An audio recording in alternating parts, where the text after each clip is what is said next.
Meus caros irmãos em Jesus e em Maria, no meu trabalho de conselheiro espiritual, é muito comum encontrar essa pergunta: por que Deus permite a existência do mal? Por que Deus permite as contrariedades e aflições de espírito? E por que Deus permite a ação do maligno em nossas vidas, quando nós já fomos remidos no madeiro da cruz, no Gólgota, no Calvário?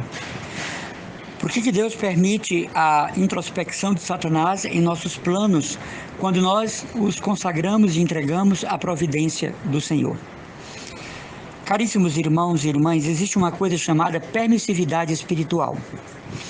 E o que vem a ser a permissividade espiritual? As famosas brechas que nós damos à ação do mal em nossa vida. Nós muitas vezes cooperamos com os malefícios que vêm em nossa direção. Nós damos concurso ao mal que se projeta sobre nós.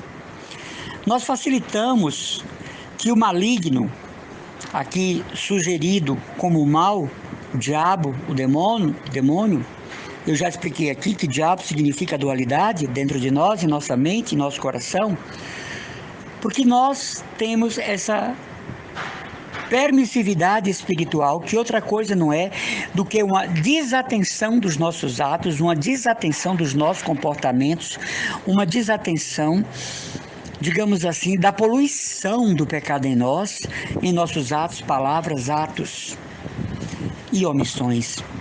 A permissividade espiritual me faz atrair o mal. Um exemplo disso é a nossa vida em sociedade. Quanta coisa poderia ser evitada se nós tivéssemos a virtude da prudência gerenciando os nossos atos? Quantas coisas em família poderiam ser evitadas se nós tivéssemos, uma guarda para a nossa boca, como diz o salmista: põe uma guarda em meus lábios. Muitas coisas poderiam ser evitadas na nossa vida pessoal se nós tivéssemos uma certa vigilância espiritual com quem nós nos relacionamos, com quem nós lidamos, em que situações nós nos envolvemos, nós nos damos. E quando isso não acontece, o nome disso é permissividade espiritual. Deus respeita o dom da liberdade que Ele nos concedeu já nos personagens bíblicos, Adão e Eva, fictícios, mas personagens.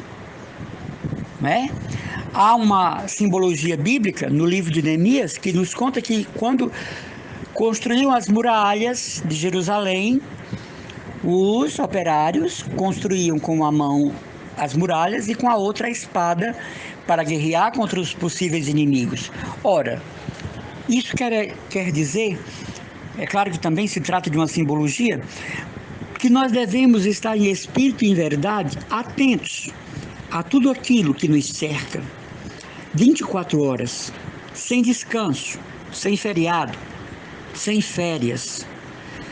Nós devemos estar atentos, não de modo escrupuloso, radical, como se fosse uma paranoia psicológica, mas nós devemos estar atentos às coisas que nos cercam. Eu e você precisamos avaliar o ambiente de trabalho em que estamos, o ambiente de família em que nós vivemos, o ambiente da rua, da vila, do povoado, do condomínio, da avenida, do bairro que vivemos. Nós precisamos ter uma noção exata dessas coisas. Nós precisamos saber dos perigos que pontuam o nosso dia. Você que dirige carro ou moto, bicicleta, você precisa conhecer as ruas do seu bairro que são mais perniciosas. Você precisa conhecer os becos e as paragens em Fortaleza que são povoadas por maus elementos. No ambiente de trabalho, nós precisamos saber quem ali não tem caráter, quem ali é do mal, da fofoca, que bajula patrões para angariar recursos e beneficiar a própria vida.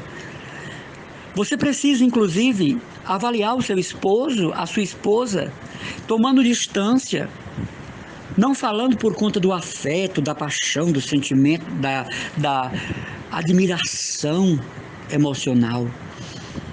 Você e eu precisamos entender nossos amigos. Não é o fato de serem nossos amigos que são anjos, que são seres celestes, que estão na terra em forma de fulano, beltrano, ciclano, tetrano. As permissividades espirituais fazem com que nós tenhamos prejuízos materiais, comprar o que não podemos agora pagar, entrar num processo imobiliário para o qual nós não temos recursos para manutenção dos compromissos assumidos, fazer uma troca de casa, de carro, sem reflexão, sem orientação de profissionais sérios, fazer uma viagem para o exterior sem nos preocupar com a escassez de víveres, com a questão da sobrevivência em outra nação. Quantas pessoas eu oriento que foram para Portugal, que foram para a Alemanha, que foram para a Áustria, que foram para os Estados Unidos e estão passando uma grande penúria, inclusive para conseguir obter dinheiro de volta, para não cair nas malhas da polícia do próprio país.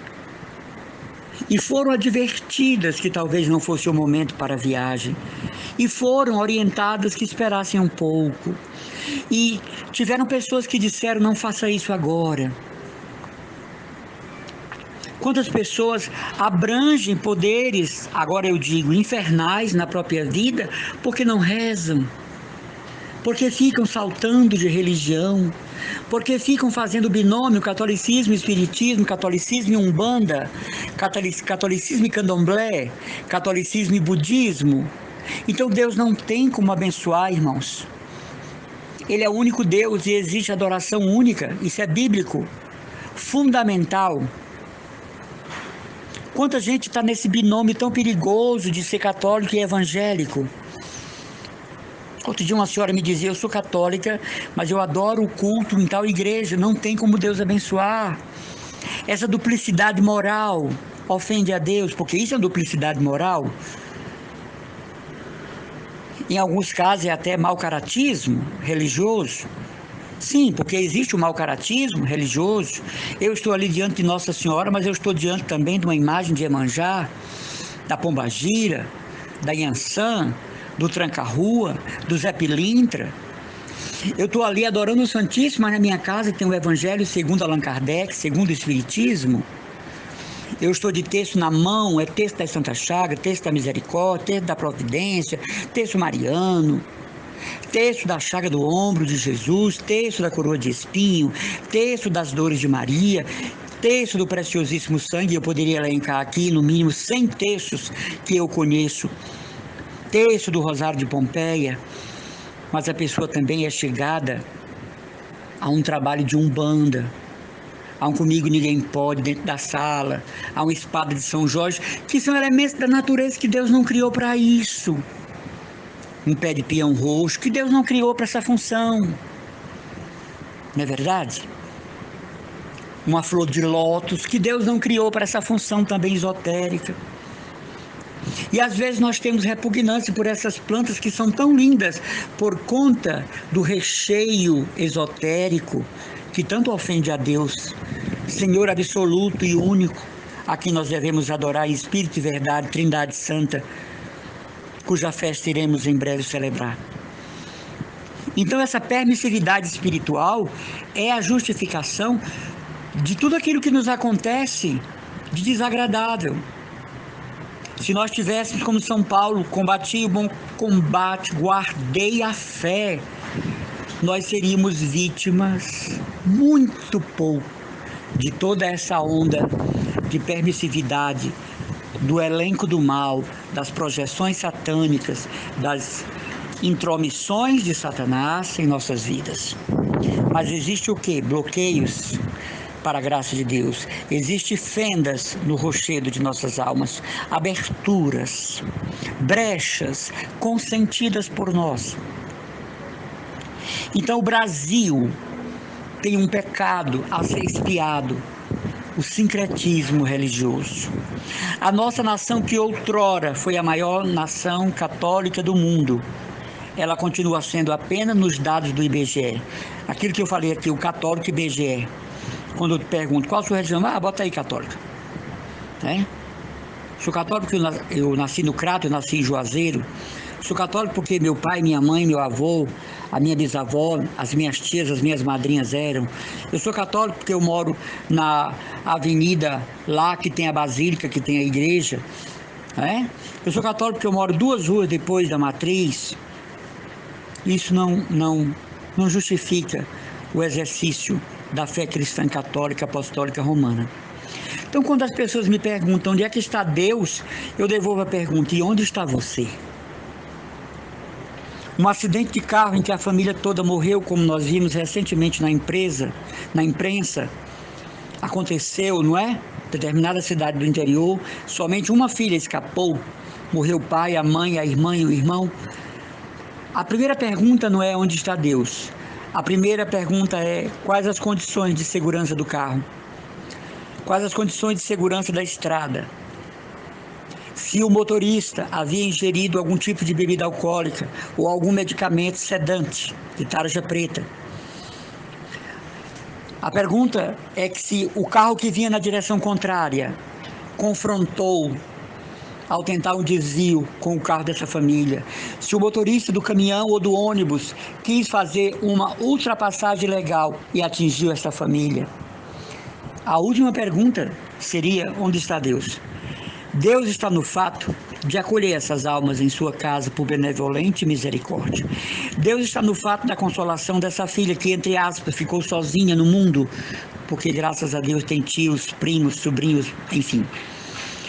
Deus está na coragem dessa moça de enfrentar um drama desse. Sim, aí é a reflexão teológica. E não culpar a Deus por acidentes corriqueiros diários. Este é um acidente que nós tomamos conhecimento por conta da imprensa. Mas há uma grandiosidade de idênticos acidentes que não chegam até nós, e né, a imprensa tem estímulo para divulgar. Então, antes de nós culparmos a Deus por esta pandemia, por todas as coisas absurdas que nos acontecem, nós deveríamos ver quais as permissividades espirituais que nós temos, pelas quais as coisas ruins acontecem. Quanta gente, a partir dessa pandemia, vai começar a agradecer a Deus pelo simples fato de acordar?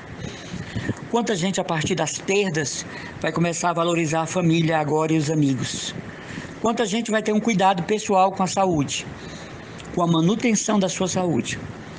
Quanta gente está correndo para os postos para tomar as vacinas e a vacina contra a gripe, em virtude do medo de ser vítima do contágio da Covid-19 e, portanto, chegar ao beira-túmulo. Quantas pessoas irão se reconciliar com medo agora de perder pessoas? Então, o decisivo está aqui, a permissividade espiritual. Também a permissividade espiritual tem o seu lado positivo, como o perdão, a misericórdia, a concórdia, a humanidade, a caridade, a reciprocidade, a benevolência, não é? Então tem a permissividade espiritual boa também, positiva. Eu permito o Espírito Santo agir em mim. Celebramos Pentecostes agora. Eu permito o Espírito Santo ser em mim o que ele é e representa. Eu permito o bem aflorar nos meus atos, palavras e atitudes. Eu permito que a caridade ilustre as minhas atitudes. Eu permito que o amor gere em mim complacência, paciência, perdão, condescendência com o outro tão difícil, tão deseducado, tão agressivo. Então é preciso que nós tenhamos a balança equilibrada dessa permissividade espiritual.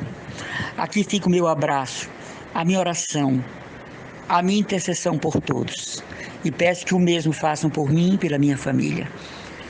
Irmão Emanuel Maria, consagrado da comunidade Christus Dominus, da paróquia de Santa Luzia no Meireles e do Santuário de São Francisco de Assis e Nossa Senhora dos Navegantes, em Jacarecanga.